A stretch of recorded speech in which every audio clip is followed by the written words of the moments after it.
नमस्कार, मैं major general Nilendra Kumar video channel YouTube की लेक्स कॉन्सिलियम फाउंडेशन की ओर से प्लेलिस्ट इनसे मिलिए मैं आज प्रोफेसर डॉक्टर राजेश कुमार से बातचीत कर रहा हूं।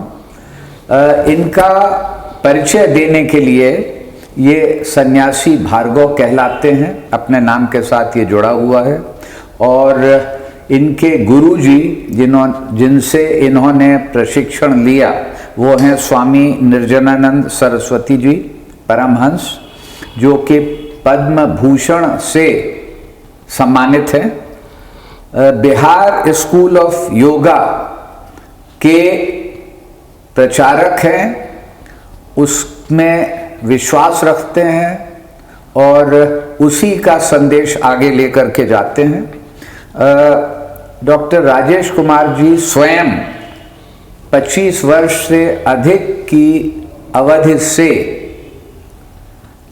योग से जुड़े हुए हैं और भारत में इन्होंने सबसे पहले भारत हेवी इलेक्ट्रिकल्स भेल में काम करते हुए स्ट्रेस मैनेजमेंट के क्षेत्र में उसका क्या योगदान है, उसका क्या महत्व है, ये उजागर किया था। उसके बाद और अन्य विभिन्न कॉर्पोरेट से जुड़े रहे। स्ट्रेस मैनेजमेंट के कंसल्टेंट के रूप में भी आपका परिचय दिया जाता है और भारत के अतिरिक्त पोलैंड, यूरोप के अन्य देश, अफ्रीका के कई देशों में भी आप नियमित रूप से निरंतर योग प्रशिक्षण के लिए जाते रहें।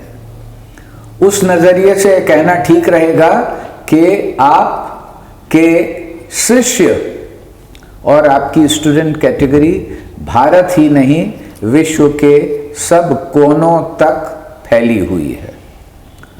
इस बातचीत को आगे बढ़ाते हुए आज के इस सेशन में राजेश कुमार जी से मेरा पहला प्रश्न ये है कि त्राटक के विषय में लोगों में ये मान्यता है कि यदि दृष्टि दोष है, नज़र कमज़ोर है या लैक ऑफ कंसंट्रेशन की भी समस्या है, तो इन सब समस्याओं के लिए त्राटक काफ़ी उपयोगी होता है। तो मेरा आपसे अनुरोध होगा कि त्राटक करने का क्या सही तरीका है ये बताएं और साथ में ये भी एक समाधान करें कि जो लोग नींद नहीं आती है, इंसोम्निया है, क्या उसमें भी त्राटक से मदद मिलती है। Professor doctor Rajesh Kumar ji. नमस्कार नीलेंद्र जी, नमस्कार आपके चैनल के सभी दर्शकगण। आज जो आपने प्रश्न पूछा है, त्राटक अपने आप में एक बहुत बड़ा ज्ञान है और ये हठ योग की परंपरा से आता है। हठ योग में षटकर्म की विधि बतलाई गई है ट्रेडिशनल रूप में, जिसमें शरीर शुद्धि और मन शुद्धि की बात होती है। शरीर शुद्धि और मन शुद्धि। शरीर शुद्धि के 4 प्रकार हैं, जिसमें हम जानते हैं नैति, धौती, बस्ती और नौली। और कपालभाति त्राटक जो है, 2 प्रैक्टिस कपालभाति और त्राटक जो है, यह मानसिक शुद्धि के लिए हठ योग के दर्शन में दिया गया है कि ये कपालभाति और त्राटक ये 2 अलग अलग हैं लेकिन जुड़े भी हुए हैं। हाँ, कपालभाति जो है ये कपाल का अर्थ होता है फॉरहेड, यहाँ पर मस्तिष्क जी, और भाती का अर्थ अपने अंदर ऊर्जा को जगाना। उस ऊर्जा को जगाने के बाद आपके मन के अंदर से नकारात्मक विचार जो है वो खत्म हो जाते हैं जी। इसलिए इसको मानसिक शुद्धि के लिए रखा गया। और त्राटक जो है आपके मन मस्तिष्क से पूरे तरह के नकारात्मक सोच, नकारात्मक ऊर्जा को खत्म करता है। इसलिए हठ योग की जो दर्शन है, हठ योग की जो प्राचीन ग्रंथ है, उसमें कपालभाति और त्राटक को ऋषि मनीषियों ने मन की शुद्धि के लिए रखा गया है।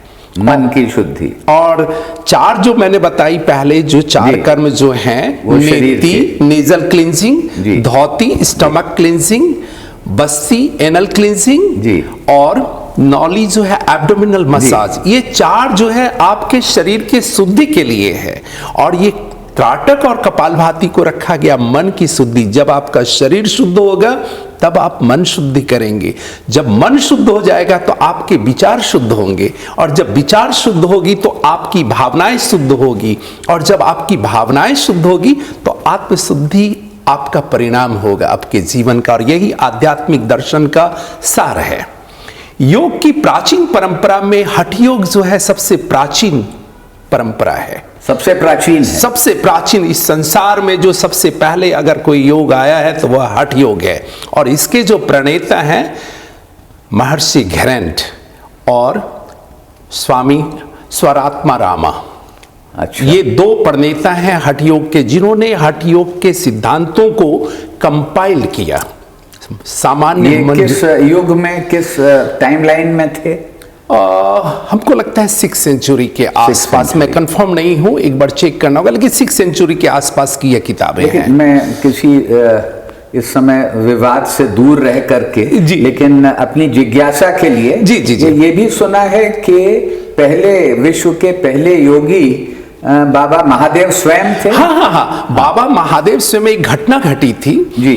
पार्वती बैठी हुई थी उनके बगल में, बोले कि महाराज आपने तो संसार में सृष्टि किया है, रचना की है, मनुष्य बनाया है आपने, क्या ये मनुष्य जन्म और मृत्यु से कब तक चक्र में चलता रहेगा?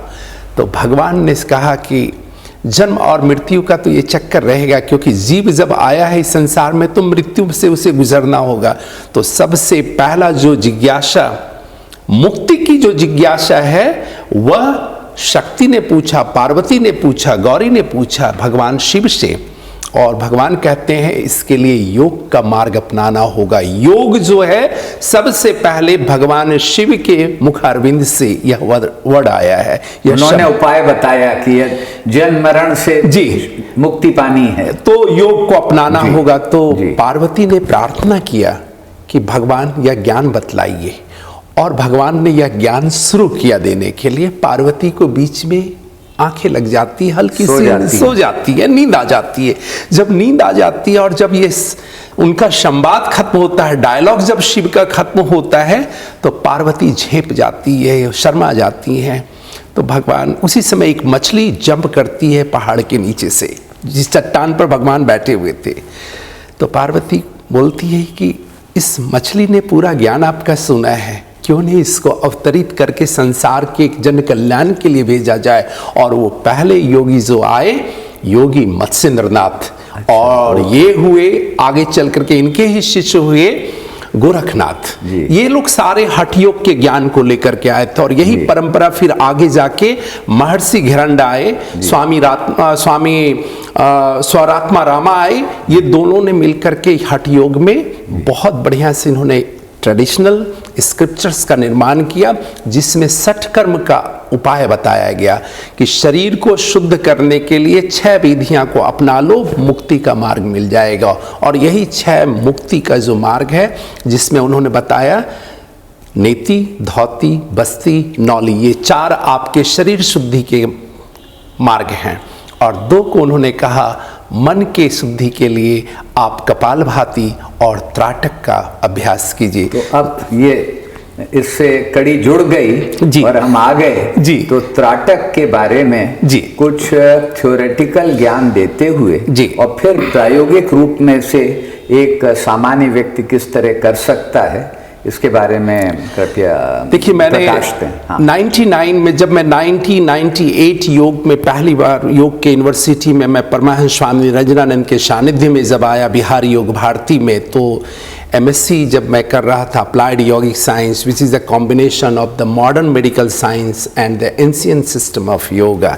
Everybody knows yoga works, but how does it works? So we are the professionals. हम लोग इसके में ट्रेन हुए हैं।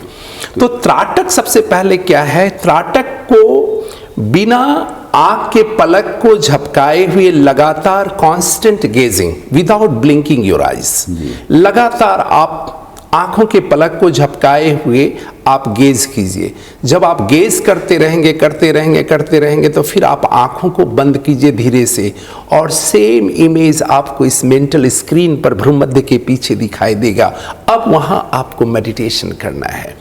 जब आप ये मेडिटेशन करते हैं, जब आप गेज करते हैं with closed eyes also on the after image, बंद आंख, बंद, ये जो इमेज आपका तैयार हुआ मस्तिष्क के अंदर, जब आप वो करते हैं तो आपके पूरे न्यूरॉन्स एक्टिव होते हैं, आपके पूरे सेरेब्रल कॉर्टेक्स जो हैं वो एक्टिव होते हैं।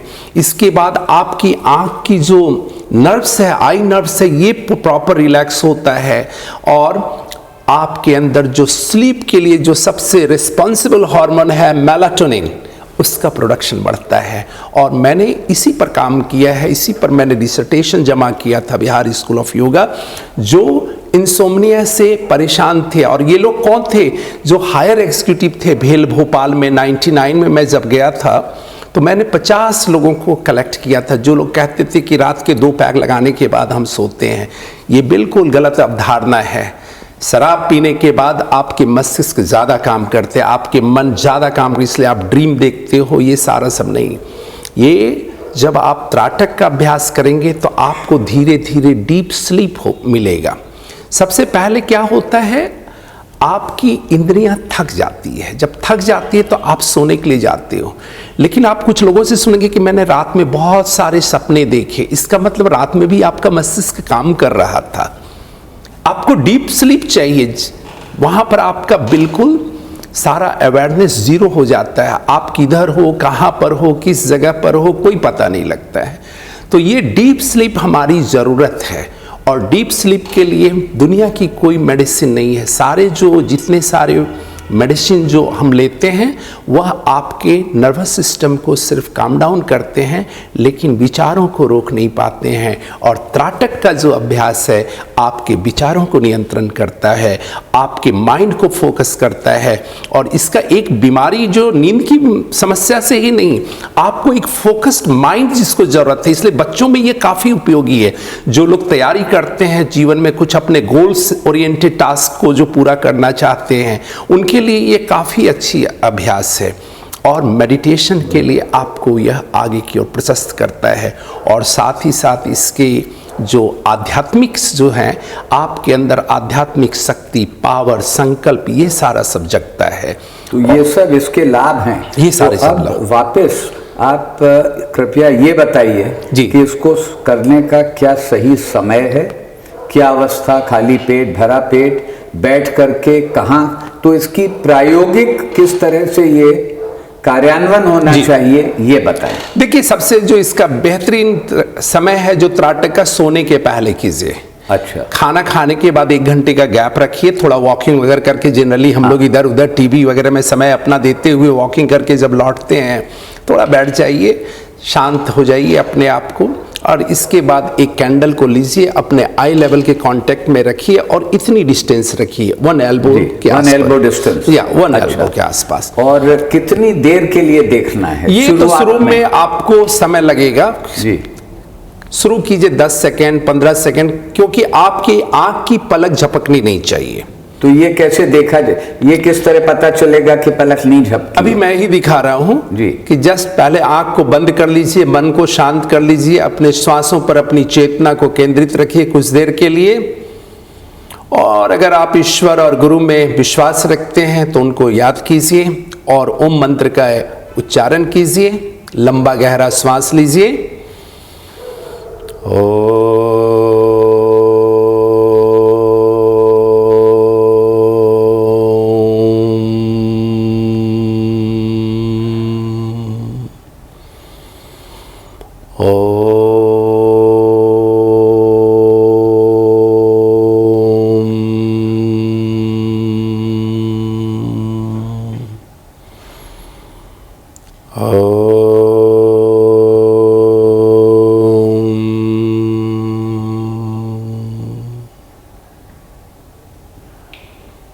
अब धीरे से आंख को खोलना है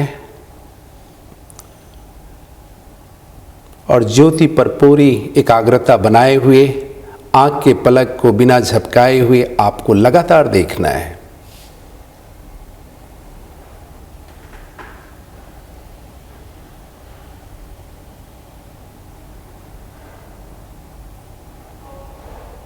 फिर धीरे से आंख को बंद कीजिए। जैसे ही आप आंख को बंद करेंगे आपके भ्रूमध्य में सेम जलती हुई इमेज आपके बीच भ्रूमध्य वाले स्थान पर अवतरित होगी। अब आप एकाग्रता बनाइए वहां पर। क्या बनाइए? एकाग्रता। एकाग्रता, ओके, ठीक है। 1 पॉइंट कंसंट्रेशन बना करके आप सिर्फ देखिए उस जलती हुई फ्लेम को जो अब आपके मानस पटल पर आपको दिखाई दे रही है।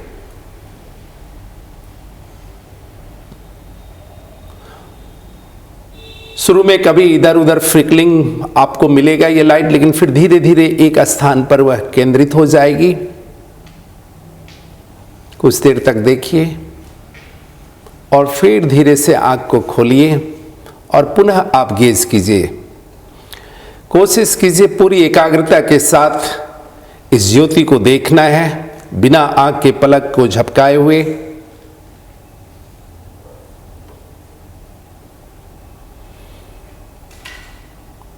फिर धीरे से आंख को बंद कीजिए। इस तरह से यह अभ्यास 2-3 बार आप कीजिए और जब यह हो जाए फिर हाथों की हथेली को आपस में रगड़िए और धीरे से आंख के पलक पर इस प्रकार से आप रखिए। ये हो गया आपके त्राटक का अभ्यास। 2 से 3 मिनट ही लगता है यह अभ्यास करने में, लेकिन इसके जो फायदे अनमोल हैं। अच्छा, अब 2 प्रश्न जी। एक तो आपने बहुत बिल्कुल स्पष्ट कर दिया कि 2 से 3 मिनट के लिए ये करना है जी, और उसमें 2 या 3 बार। हाँ। और तो एक प्रश्न तो ये कैसे पता चलेगा कि मेरी पलक झपक रही है नहीं, क्योंकि पलक झपकना तो एक स्वाभाविक जीवन का वो है। नहीं, धीरे धीरे जब आप फोकस करेंगे, जब आपका माइंड धीरे धीरे और इंद्रियां जब आपके अंदर में नियंत्रित होने लगती है तो आप अपने पलक पर नियंत्रण करते हैं। And that is the art of control. ये कितना समय लगता है? How much time will it take for a normal person to attain that state कि वो बगैर पलक झपकाए? 1 वीक। एक हफ्ते में हो जाएगा? एक हफ्ते में पर्याप्त है। एक हफ्ता या 2 दिन 3 दिन इज जस्ट फॉर 2-3 दिन के प्रयास में हो जाएगा। मैंने तो एक हफ्ता ज्यादा कह दिया। जी जी।